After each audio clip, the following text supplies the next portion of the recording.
My guest today is Jareer Ali. Jareer is looking after the product marketing at AssetSonar, which is an IT asset management solution.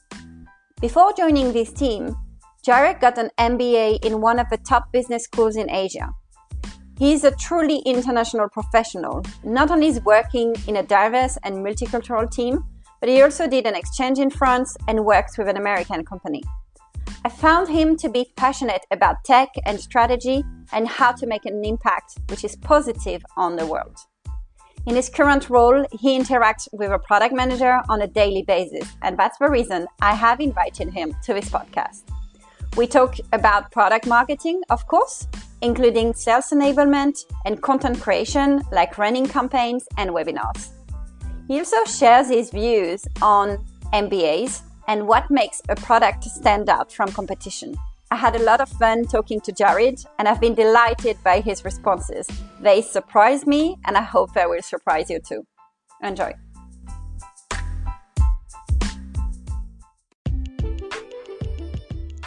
Hi, I'm your host, Magali Pellissier, and I'm a product manager. Welcome to Product Perspectives, the podcast for product people that gives a voice to their stakeholders. Each week, I show you the other side of the product. I interview the people who contribute to making products a success. They are engineers, writers, marketers, support analysts, UX designers, or even salespeople. Not only will I give them the credit they deserve, but will uncover what makes a good product and a good product manager from their perspective. Stakeholders management is a key skill for product managers. So just as you are obsessed with listening to your customers, let's hear from your stakeholders.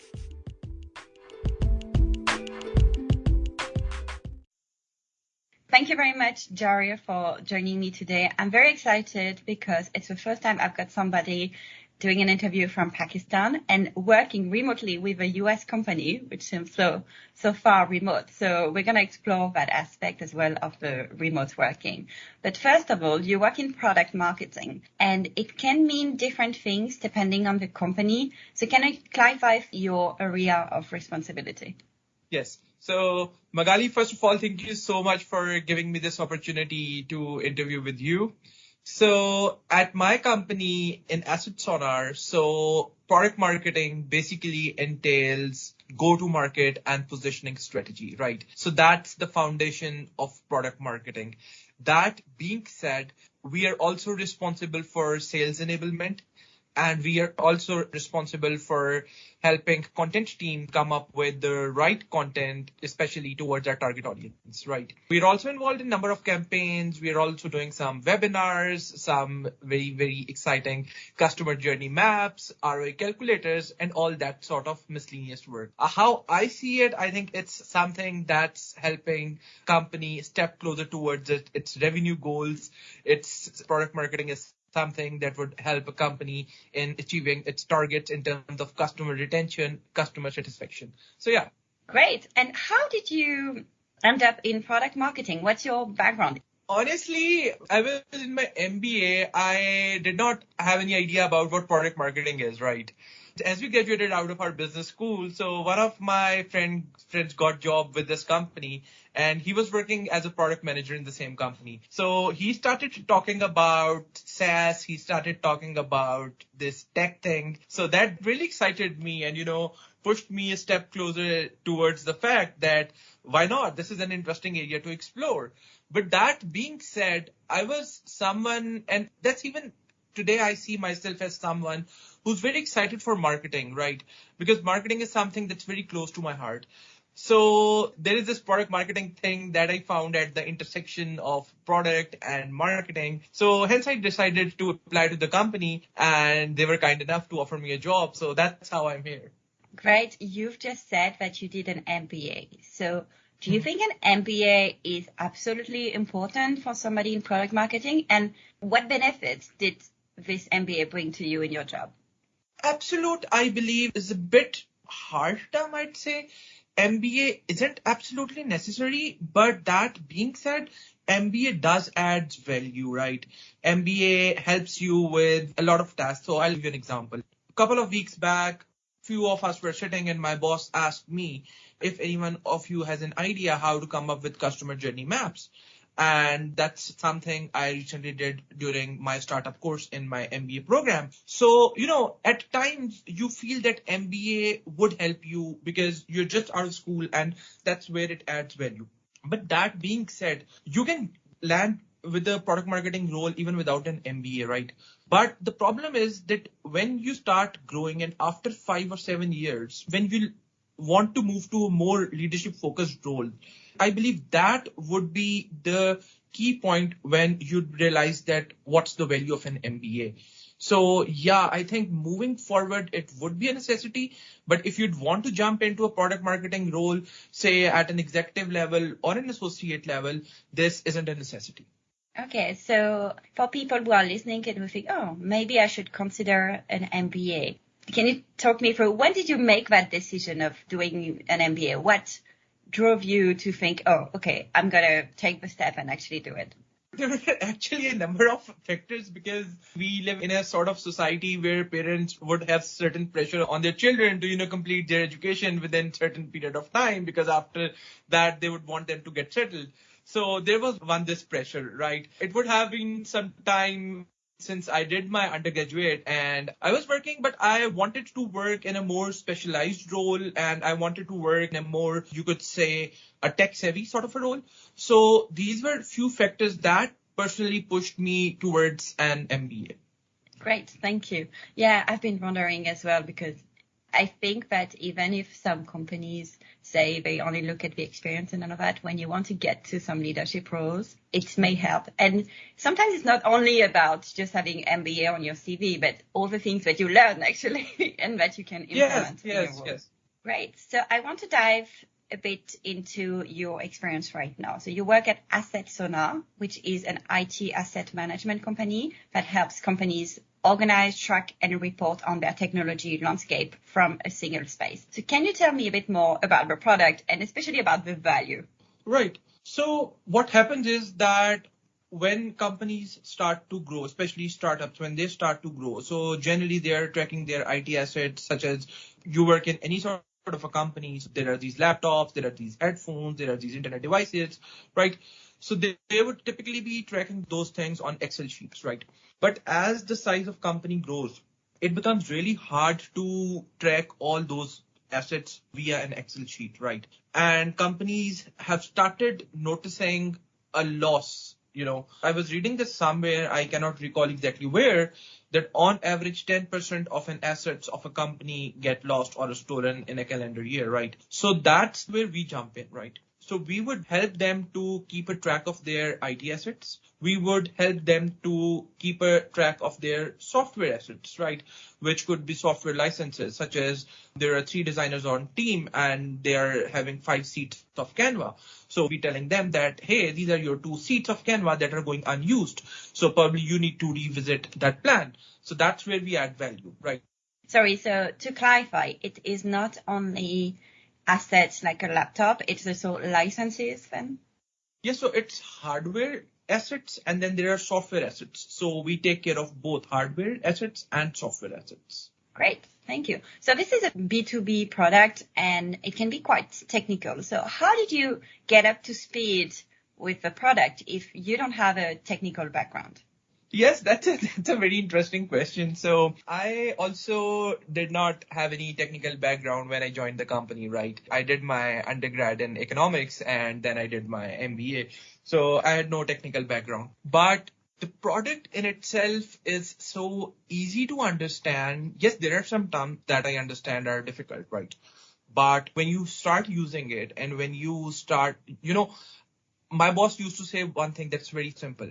Anyone who could use an iPhone can use our product. That's it, right? It's so simple to understand. It's so simple to use. We have all these getting started guides. We have all these support blogs, marketing blogs, these videos, that would just help you getting started.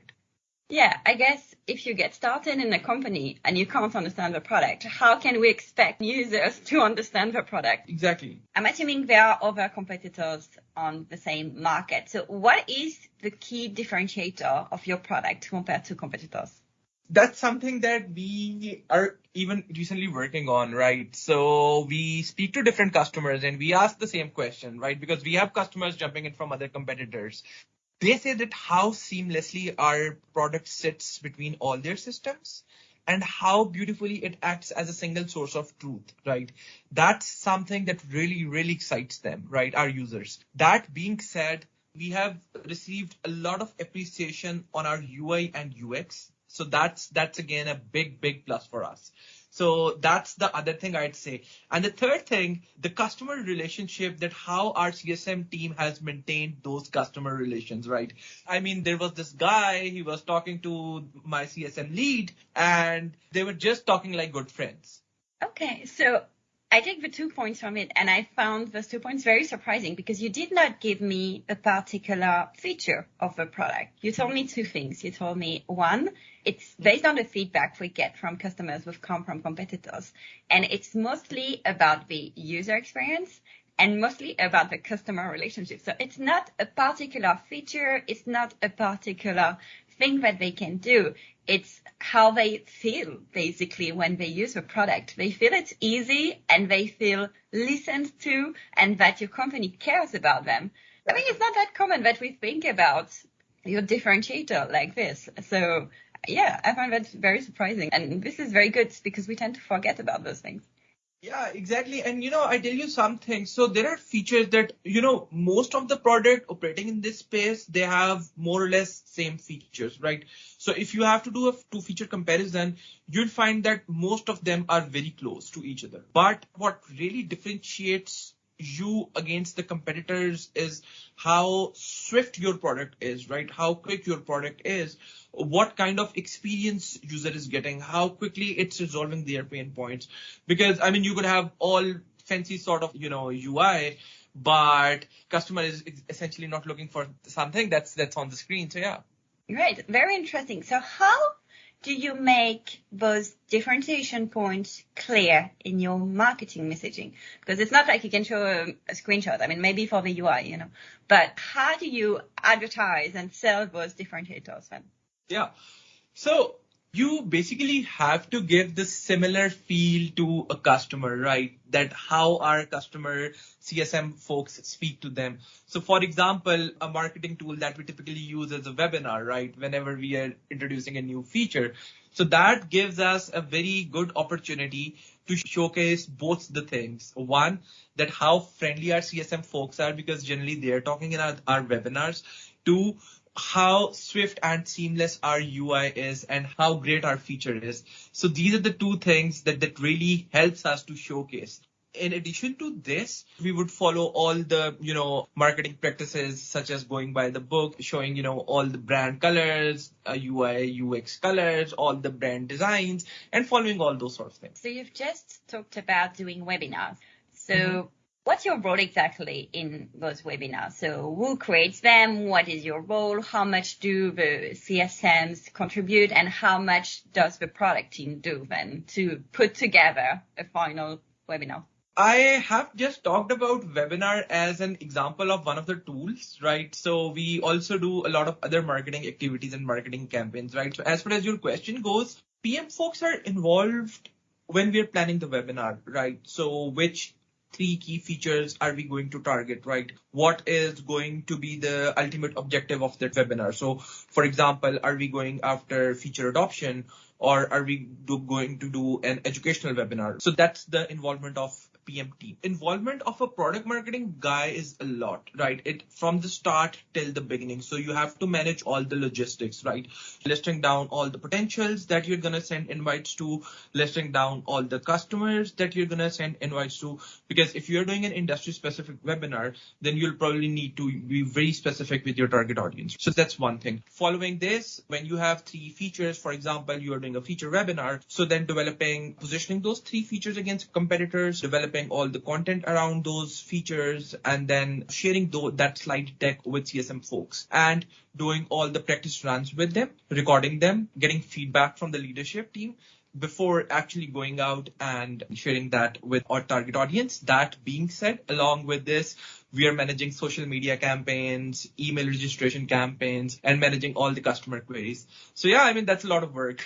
Okay, so on the social media campaigns and all that, does this mean that you don't have a marketing team doing this? You are combined with a marketing team? We have a social media marketing team, but what happens is that, yes, they are executing that, right? But you are actually giving them all the positioning document, all the direction, and you're approving the designs to make it sure that everything goes consistently. I see product marketing as something that's very close to brand management also, because you would want to ensure the product that you're managing is your brand and everything has to be consistent. So for example, if there are different team managing different aspects, so you need to make it sure that that's exactly managed in the similar way, such as any other, say, CSM team is managing your product in their aspect. Okay, great. And as you said, that is a lot of work. Just describing everything that needs to happen to do a 45 minutes webinar, this is a lot. So what is the ratio between product marketing and product management then, or the number of products that you've got?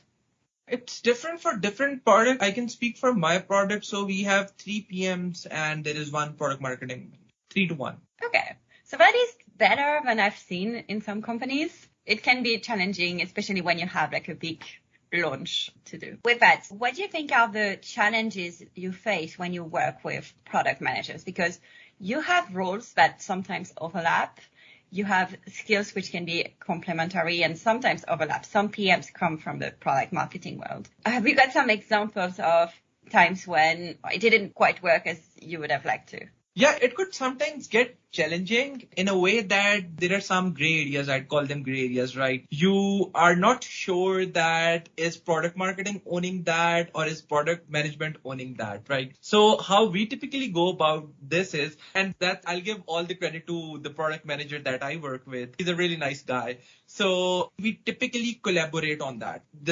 Collaboration is one of the values of our company, right? What we do is we probably set up a meeting, we sit together, we chalk out the areas we need to work. We typically divide the tasks very rationally and very reasonably. And then what we do is both of us go back, do our homework and come back to work. And then we sync up on the same project before presenting it to the leadership team. So that's how we typically work. Till today, it has been a very, very swift ride, I'd say. But yes, at times, if there is not right collaboration between product management and product marketing, things could go south. Great. And for example, one of those areas of overlap could be the product vision, the roadmap, and the pricing. So how do you contribute to these areas and how do you collaborate with product management on that?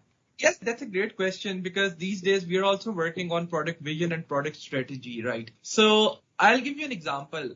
Being a product marketing manager, I am typically looking at different competitors and their marketing strategy and how their marketing strategy has evolved over time, right? And where our overall industry is going. And I've been talking to different customers, right? I've been covering that part of the strategy that's more related to marketing, right? Whereas the product manager is covering that part of strategy that's more related to hardcore product, say features, right? So he would be typically more involved in feature to feature comparison or which feature say product A is ahead of us or which feature product B is lacking, right? So he's, working more on that side and I'm working more on marketing side. And then what typically happens is that we, both of us would sit down, bring our work and sync on that and come up with a single document or a single presentation depending upon the need. And then we present that to the leadership team. So that's how we collaborate. Great. So what I take from this is that you're basically working in parallel on the product vision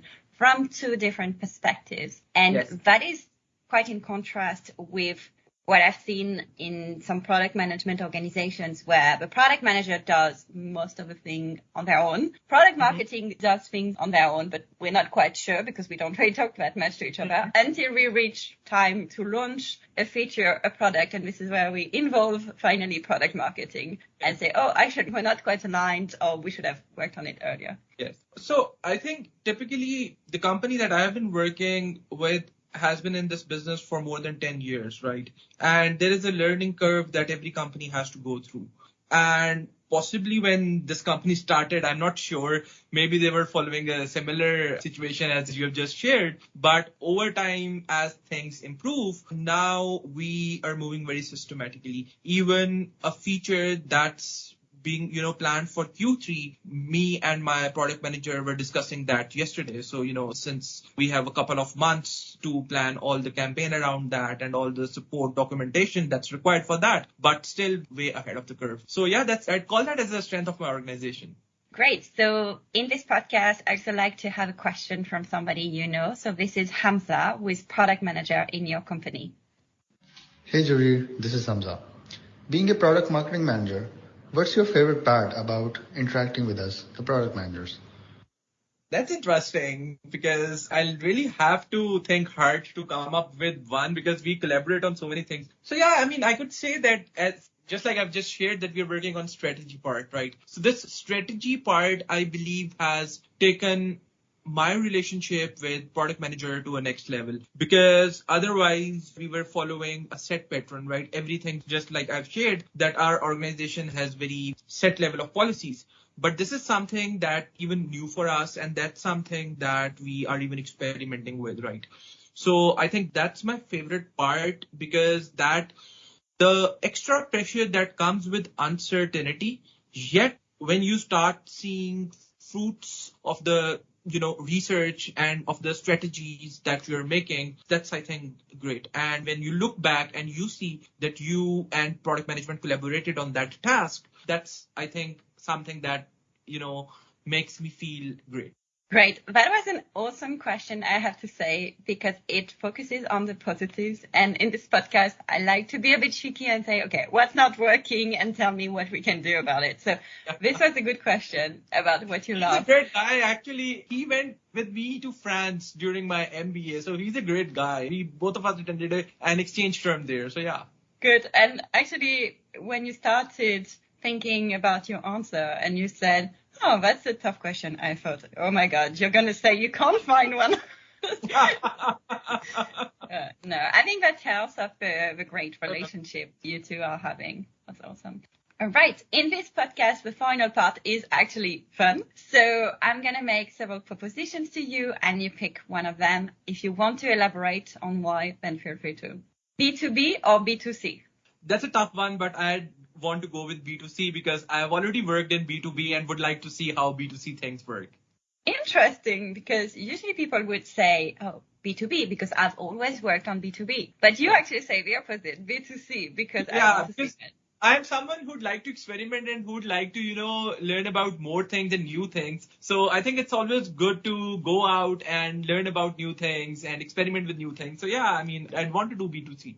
And I've actually worked in a podcast episode about how actually people think B2B and B2C as different, but there are so many learnings you can take from the consumer world into the corporate world. So that is very good. The next one, video or blog? That's a tough one. Both are very important, but if I have to pick one, I'd say video. Great. And I forgot to say podcast. Does your company have a podcast or do you listen to podcasts? I do listen to podcasts, but as of now, my company is not having any podcasts. So yeah. And you work remotely, as we said at the beginning, so in the office or remote? I'd say hybrid. I'll say hybrid, yeah. So do you get to travel to the US to see the rest of the team? I actually don't get to travel to US to meet the team, but we have a local office here in Pakistan that's in a different city. So I sometimes go there probably once a week or something.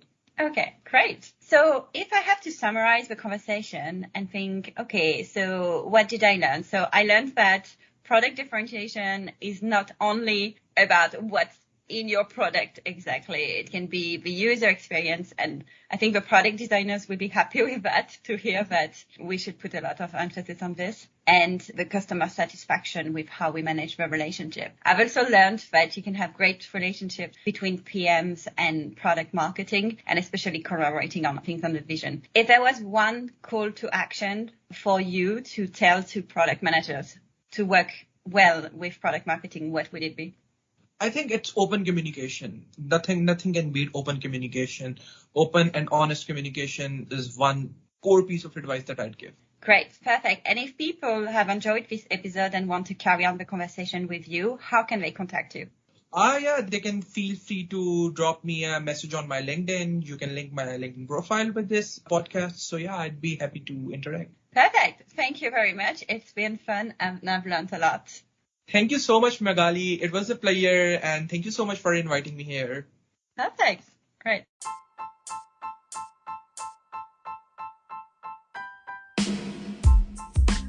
Thank you everyone for taking the time to listen to this podcast. I hope you enjoyed this episode and that it has enabled you to understand your stakeholder and inspired you to better work with them to make successful products.